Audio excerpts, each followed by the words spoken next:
నా తుది శ్వాస వరకు నీ చెంత చేరే వరకు, శ్వాస వరకు నీ చెంత చేరే వరకు, నా తుది శ్వాస వరకు నీ చెంత చేరే వరకు. కృపాతిశయమును కృపాతిశయమును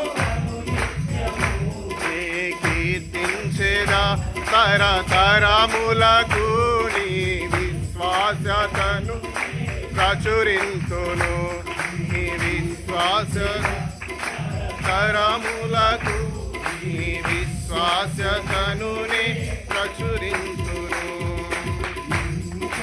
బ్రతికి ఉన్నానంటే